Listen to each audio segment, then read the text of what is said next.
પણ મને એમ કે છે હવે આ પ્રાઇવેટ જેવો સરકારી પ્રોગ્રામ હોય ને વળી વ્યવસ્થામાં શું હોય એટલે પછી બધાને એવું થાય. પણ અમારે ઘણી વખત પ્રોગ્રામમાં કંઈક અમારે પબ્લિકની જરૂર ન હોય, માણસની હોય. મુદ્દો એ છે. હા, એ વાત પાકી છે. એટલે મીડિયાના મિત્રો આપ બધા જેમ કે અમે ઘણી વખત કહીએ હોનાની હાંકળે બાંધીને લઈ આવો તોય ન આવે એવા બધા અહીંયા મહાનુભાવો પધાર્યા છે. મને લખીને આપ્યું છે એટલે હું આઝાદી કા અમૃત મહોત્સવ પછી ધીરે ધીરે મને વાંચાઈ જાય તો સારું.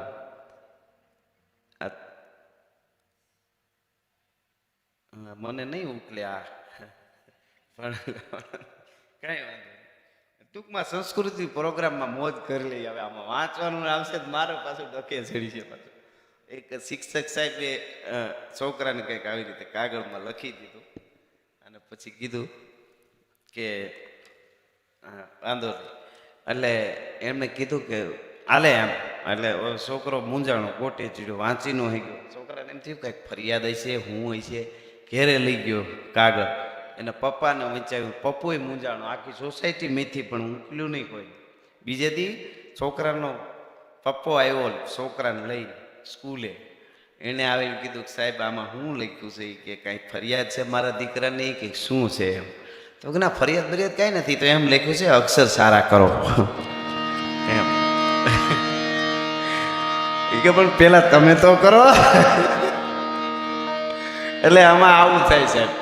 એટલે અમારે ઘણી વખત આમ નામમાં શેરા આમ જાણીતા એવા દેખાય, કેટલી વાર મળ્યા હોય નામ મગજમાં સડે નહીં.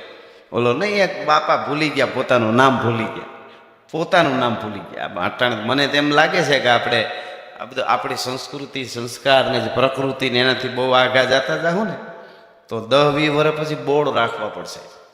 અહીંયા આપણે કોઈ પૂછે તમારું નામ તો આમ બોર્ડ જોઈને રાજભા ગઢવી એ ટૂંકમાં એવું મગજમાં હાવ ન ભરાઈ જાય. આ બધું વિજ્ઞાન બધું જરૂરી છે પણ વધારે આગા વહી ગયા એવું લાગે. એટલે બાપા નામ ભૂલી ગયા કે મરી જાવ, મારું નામ યાદ ન રહીને જીવાય. કોઈ પૂછે નામ શું દેવું એટલે મરી જાવ, મરી જ જાવ, આપઘાત કરી જાવ. ગામના પાદરમાં જતા હતા, કૂવામાં પડી જાવ, ત્યાં એક ધના નામનો આદમી હામો મળ્યો. એ કે પાંચા બાપા કઈ બાજુ ઉપડ્યા? તો કે ધન છે ધના, મારું નામ યાદ કરે એવું ન કરું, હું મરવા જતો તો લે. એટલે એમ બધાએ વડીલોને ફરી ફરીને સ્વાગત કરી અને જે કઈ મારી રાખજે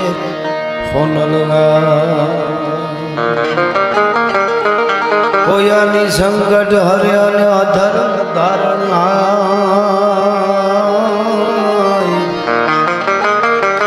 પણ વિઘાન દુઃખ વિદરણી બાટી કુળ પીઠવા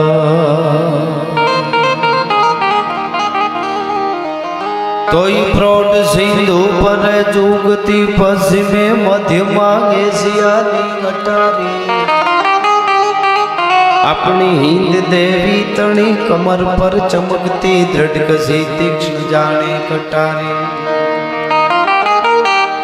આયા પહાડ ઉન્નત મુખે કીર્તિ ઉચારતા અનગરજતી જલનિધિ જ્ઞાન ચરની એ ભારતી માતની વંદુ તની આવડી હે માતન ધન મોદન હોરઠ ધરની. અને આ ધરતીના માઢોડા કેવા છે? રસિક હૈડા હે મર્મ મુખ મંડળે માનવી મીઠડા પ્રેમ વિના એ પાણી જ્યાં આકરા મર્દની મૂછના લલિત લાવણ જ્યાં સુંદરીના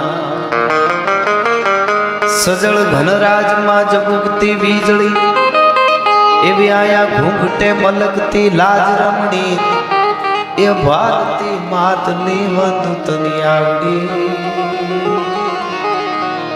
હે માતન ધર મોદન ફોરઠ ધરણી. અને આ ધરતીનું આપણું પશુધન કેવું છે? કવિ કે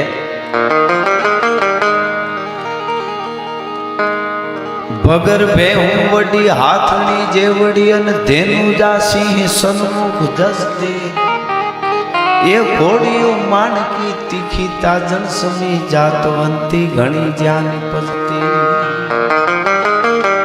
યુદ્ધમાં અડગ ત્રમજૂટમાં ત્રાટકે એવી અમારી આ પિયુષ જરની એ ભારતી માતની વંતની આવડી હે તન દાન ગોદાન હોરઠ ધરણી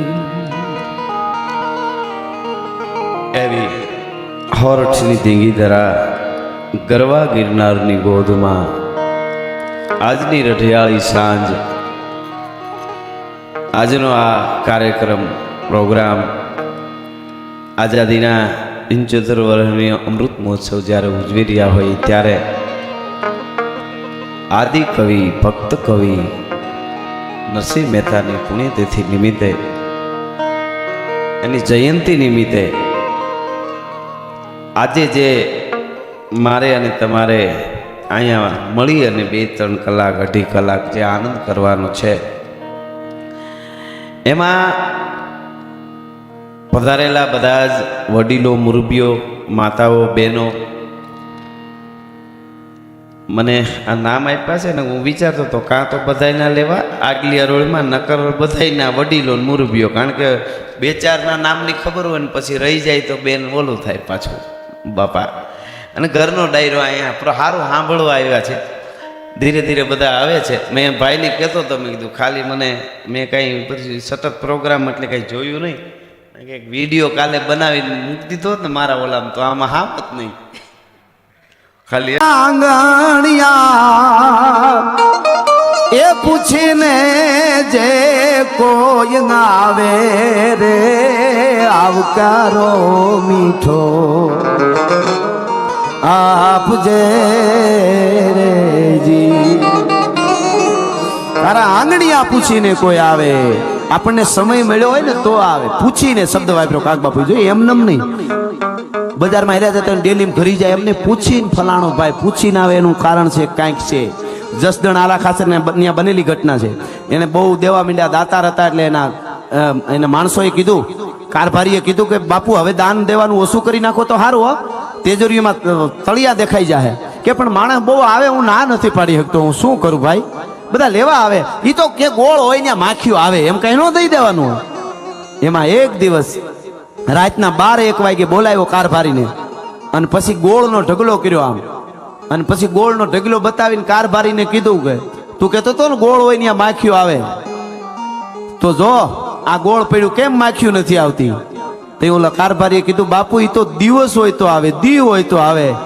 જસદણ આલા ખાસરે કીધું માણસનો દી હોય તો કોક લેવા આવે નકર થોડું આવવાનું છે ભલા માણસ જેનો દિવસ હોય ટાણા હાચવી લેજો છેલ્લે કહેતો જાઉં છું આપણી પાસે 1 જ મિનિટ રહી છે હવે છેલ્લે કહેતો જાઉં ટાણા હાચવી લેજો કોઈ બેન હાહરિયામાં પૈસા વાળી હોય બેન દીકરી કરોડોપતિ હાહરું હોય ભાઈ ગરીબ હોય અને બેનના ભાણિયાઓના દીકરી દીકરાના લગ્ન હોય અને હારું લગાડવા હાહરિયું પૈસા વાળું હોય એટલે હારું લગાડવા બધા મામેરા લઈને આવતા હોય લાખો રૂપિયાના પણ ભાઈ હાવ ગરીબ હોય ભાઈ નો આવ્યો હોય તો બેન લમણા વાળતી હોય અને ભાઈ કાંધીએથી અભેરાએથી જૂનો ત્રાહડો કહાનો ઉતારી અને કહારાને ત્યાં ઓટાવી અને ઈ પસેડી તૂટલ પસેડીમાં બાંધીને તાહડો લઈને ભાઈ મામેરામાં ઊભો રહે ને બેનને ત્યાં તો લાખોના મામેરા બેનને ન દેખાય પણ એ ભાઈનો ત્રાહડો દેખાતો હોય કે મારો વીર આવ્યો આજ મારું મામેરું લઈને આવ્યો મારો ભાઈ આવ્યો કારણ કે તાણે આવી ગયો બાકી કરોડોપતિ ભાઈ હોય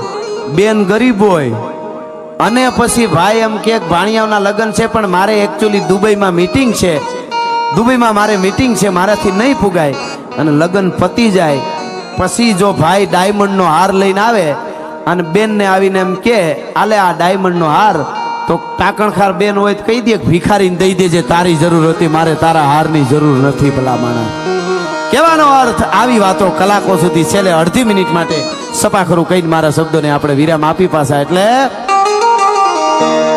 હાંધા તોડિયા પાંજરા બાળા હાંકળ લેથી બાગ છૂટા ભાંગ બોલી ગામ ગામ થયા હાથ બાગ નાનું છૂટા સિંહ જમુ ઝાલા પછુટા બેનાની ગાન તુકાના સમાન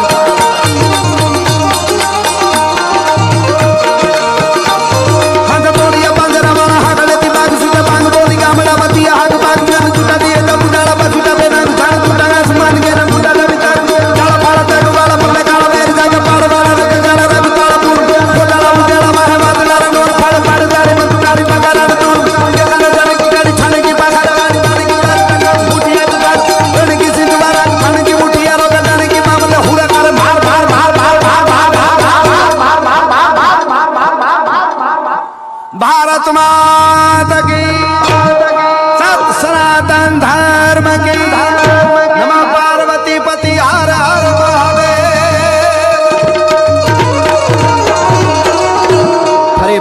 વહીવટી તંત્ર, કલેક્ટર સાહેબ, આખી એમની ટીમ અને પધારેલા અમારા ખાસ વડીલ મુરબીન જેની પાસે મને ખબર છે કે સમય ન હોય તો બાપ દીકરા બે 3 કલાક સુધી દૈજશ્રી બાપુ, દાદા બાપુ બેઠા, એમના દીકરા બેઠા અને એમનો આખો પરિવાર બેઠો, એમને પણ હું નમન કરું છું. અહીંયા બેન MLA બેન આવ્યા, એ બધાય અહીંયા જેટલા, અને છેલ્લે સુધી હું જોતો હતો ઓલા યુવાનો જે ઊભા છે ને 3 કલાક ઊભા સાંભળ્યો, એને જોરદાર તાળીથી વધાવો એકવાર. હા, જો ઓલા પતરાના વંડા પાસે બધાય દેખાય છે છેલ્લે.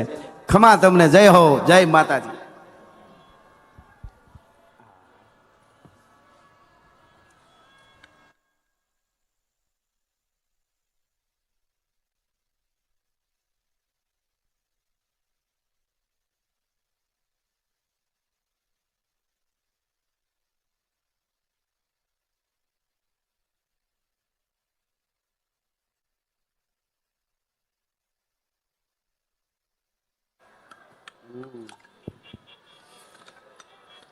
ખૂબ ખૂબ આભાર રાજભા ગઢવી અને તેમની સમગ્ર ટીમનો. જોરદાર તાળીઓથી આપણે આભાર વ્યક્ત કરીશું. આજની આ ચોથી સાંસ્કૃતિક સંધ્યાને ધર્મ, સંસ્કાર અને સંસ્કૃતિ સાથે, દેશભક્તિ સાથે જોડવા માટે ખૂબ ખૂબ આભાર રાજભા ગઢવી અને તેમની ટીમનો.